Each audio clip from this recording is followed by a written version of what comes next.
Good morning, student. Today we discuss the conformation. Conformation क्या होता है?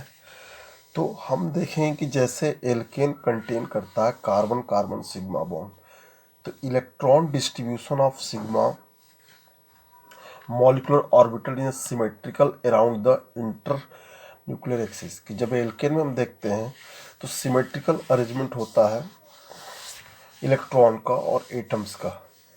तो जो कार्बन और कार्बन बॉन्ड होता है ये एक दूसरे को डिस्टर्ब नहीं करते due to rotation about the axis. कि जब एक एक्सिस के अलावा दूसरे एक्सिस में ये रोटेशन करते हैं तो ये एक दूसरे को डिस्टर्ब नहीं करते हैं, ठीक है। और this permit free rotation about the carbon carbon single bond, यानी एक दूसरे की फ्री रोटेशन को ये परमिट करते हैं। और this rotation result into the different special arrangement of atom in the space. कि जब ये फ्री रोटेशन करते हैं तो इसका परिणाम होता है कि बहुत सारे अरेंजमेंट जो होते हैं स्पेशियल अरेंजमेंट एटम्स को डिफरेंट फॉर्म्स में मिलते हैं जो एक दूसरे में कन्वर्ट हो सकते हैं। तो कन्फर्मेशन क्या है इसको हम देखते हैं।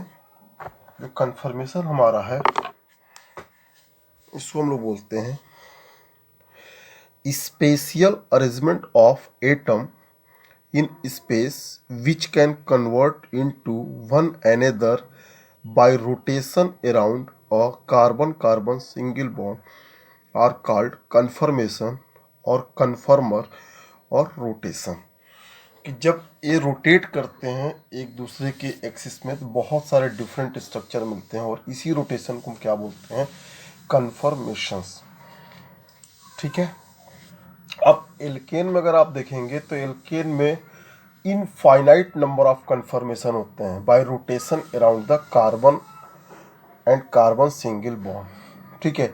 जब इसको हम रिप्रेजेंट करते हैं तो ये क्या होते हैं, ये रोटेशन जो एक दूसरे के होते हैं कार्बन कार्बन सिंगल बॉन्ड के नॉट कम्प्लीटली फ्री, यानी ये फ्री नहीं होते हैं। कुछ इसमें क्या होता है हिंड्रेशन या रुकावटें आती हैं, तो उसको कैसे करते हैं, rotation around a carbon-carbon single bond is not completely free. It is hindrance by a small energy barriers of 1 to 20 kilojoule per mole due to weak repulsive interaction between the adjacent bond. Such type of repulsion in interaction is called the torsal strain। यानी जब इनमें जो थोड़ी सी रुकावट आती है week repulsive force की वजह से जो एडजेसेंट बॉन्ड होते हैं, तो इस टाइप के रिपल्सिव इंट्रैक्शन को हम कहते हैं टॉर्सल स्ट्रेन, यानी जो स्ट्रेन करते खिंचाव करते फ्री रोटेशन नहीं होने देते, ठीक है। तो ये था पहले, तो ये आपको समझना जरूरी कि कन्फर्मेशंस क्या है और टॉर्सल स्ट्रेन क्या है। और ये एल्केन शो करते हैं, ठीक है, यानी जिसमें कार्बन और कार्बन सिंगल बॉन्ड होते हैं। तो अब देखिए हम बात करते हैं कि कन्फर्मेशन ऑफ ईथेन की बात करते हैं, ये आपके सिलेबस में है कि कन्फर्मेशन ऑफ ईथेन होता क्या है। देखिए ईथेन का जो मॉलिक्यूलर फॉर्मूला होता है C2H6। इसमें कार्बन कार्बन सिंगल बॉन्ड होते हैं और each carbon attach to the 3 hydrogen atoms. और इसको जो रिप्रेजेंट करते हैं कन्फर्मेशन ऑफ ईथेन को considering the ball and stick model of the ethane. ये कई बार ऑब्जेक्टिव पूछ सकता है आपसे कि कन्फर्मेशन ऑफ ईथेन किस मॉडल पे काम करता है या किस कॉन्सेप्ट पे काम करता है, तो आप कह सकते हैं ये जो होता है इसको हम लोग बोलते हैं ball and stick model of ethane, ठीक है। इसमें एक carbon one carbon are stationary and rotate to the other, कि एक कार्बन फिक्स होता है दूसरा रोटेट होता है, ठीक है। तो rotation are result into the infinite number of spatial arrangement of hydrogen atom attach to the carbon atom. कि इस रोटेशन में कार्बन से जो अटैच हाइड्रोजन होते हैं इसके बहुत सारे स्ट्रक्चर आपको मिल सकते हैं, इनफाइनाइट समझ लीजिए, ठीक है। तो जो कार्बन एक दूसरे से अटैच होते हैं, इस जो डिफरेंट टाइप्स के स्ट्रक्चर्स जो होते हैं जो रोटेशन से मिलते हैं कार्बन और हाइड्रोजन को, इनको हम लोग बोलते हैं कन्फर्मेशनल आइसोमर या कन्फर्मर बोलते हैं। कि these are infinite number of conformation of ethane, ठीक है। यहाँ पे बहुत सारे इन्फॉर्मेशन होते हैं लेकिन हम जो बात करेंगे यहाँ पे सिर्फ 2 स्ट्रीम कन्फर्मेशंस की बात करेंगे। एक आपका इक्लिप्स और दूसरा क्या है, स्टैगर्ड। तो देखिए कन्फर्मेशन ऑफ ईथेन में बात करेंगे इक्लिप्स और स्टैगर्ड की। A conformation in which hydrogen atoms attach to two carbon, one is close to other as possible is called the eclipse conformation. कह रहे कि ऐसा कन्फर्मेशन जिससे हाइड्रोजन एटम जो अटैच होता है दो कार्बन से, ये इतना क्लोज होता है जितना पॉसिबल होगा, यानी जितना नज़दीक अटैचमेंट होगा हाइड्रोजन और कार्बन का। इस अटैचमेंट को हम क्या बोलते हैं, इसको बोलते हैं इक्लिप्स। क्या बोलते हैं इसको, इक्लिप्स। ठीक है, इक्लिप्स कन्फर्मेशंस।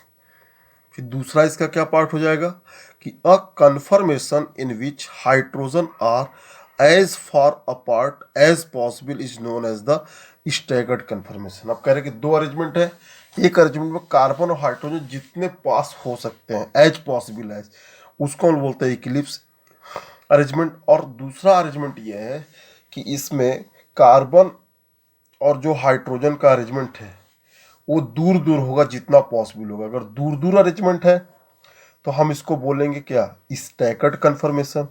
और नज़दीक नज़दीक अरेंजमेंट है तो हम क्या बोलेंगे इसको, स्टैगर्ड कन्फर्मेशन। अच्छा, कुछ ऐसे भी स्टैगर्ड होंगे, कुछ ऐसे भी कन्फर्मेशन होंगे या स्ट्रक्चर जो चेंज होंगे, न तो कंप्लीटली इक्लिप्स होंगे न कंप्लीटली स्टैगर्ड होंगे, यानी इक्लिप्स और स्टैगर्ड के बीच में होंगे, उनको हम बोलते हैं स्क्यू कन्फर्मेशन। देखिए यहाँ पे, ये देखिए लिखा है ना,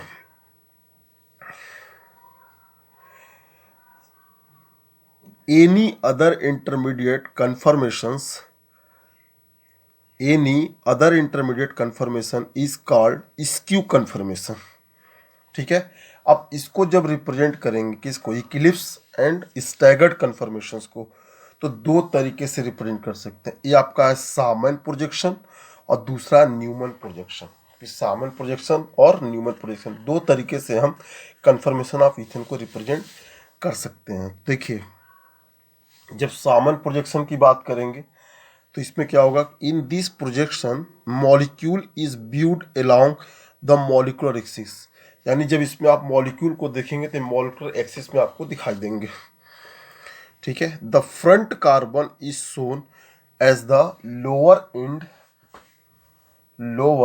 and whereas the rear carbon is shown as the upper end. ठीक है, ये देखिए यहाँ पे है,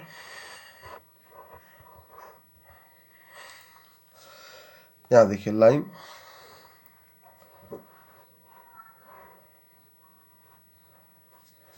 ये देखिए where the rare carbon shown is the upper end. Each carbon has 3 line attachment in corresponding their hydrogen atoms, यानी जो तीन लाइनें दिखाई देंगे वो हाइड्रोजन को रिप्रेजेंट करेंगे। The line are inclined at angle 120 to the each other, की जो इनका लाइन का अरेंजमेंट होगा हाइड्रोजन का कार्बन से वो 120 एंगल पे फिक्स होगा। जैसे यहाँ पे देखिए इक्लिप्स फॉर्म में ये कार्बन है, ये कार्बन है, इनका ये अटैचमेंट है, ये देखिए तीन हाइड्रोजन, यहाँ भी तीन हाइड्रोजन, एक फिक्स होगा एक रोटेट करेगा, तो बहुत सारे हमको स्ट्रक्चर्स मिलेंगे और एक दूसरे में हम कन्वर्ट कर सकते हैं। तो अगर देखिए ये कह रहा है कि जितना पॉसिबल होगा नज़दीक का कार्बन और हाइड्रोजन के बीच का एंगल, ठीक है, वो इक्लिप्स होगा। और इसमें जितना कार्बन और हाइड्रोजन के बीच का डिस्टेंस जितना दूर दूर रह सकते हैं, ये स्टैगर्ड फॉर्म। अब इसके बाद हम बात करते हैं न्यूमैन प्रोजेक्शंस की, कि न्यूमैन प्रोजेक्शंस होता क्या है।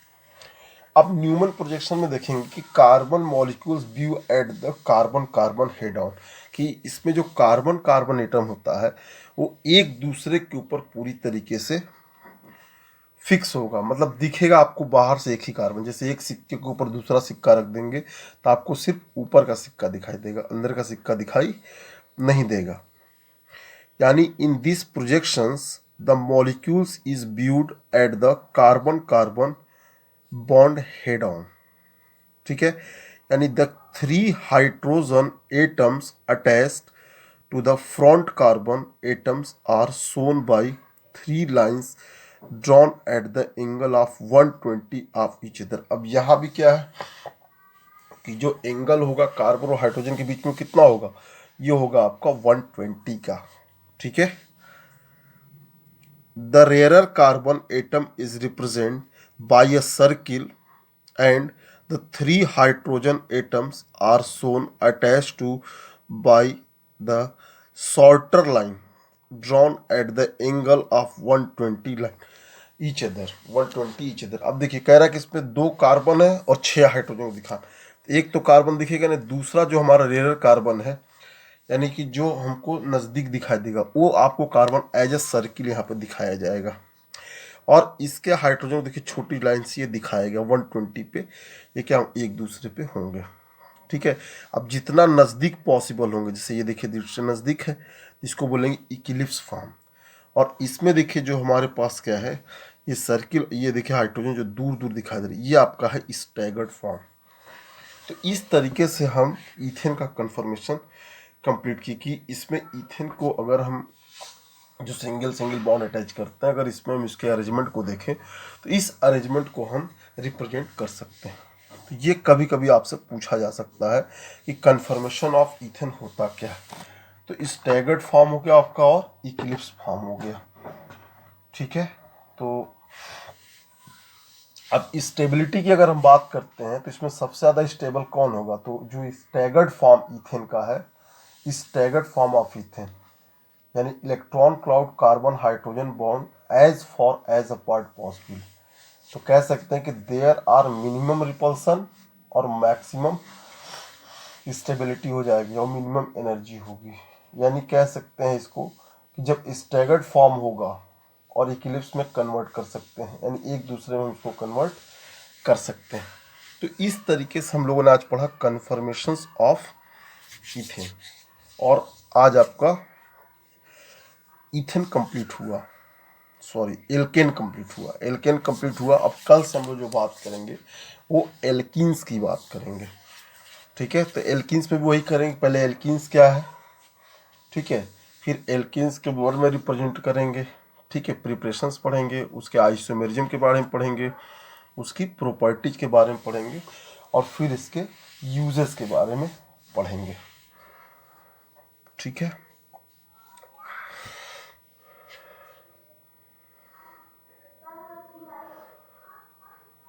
ये बना लीजिएगा, जितना फिगर दिया है बहुत इंपॉर्टेंट है ये आपके लिए।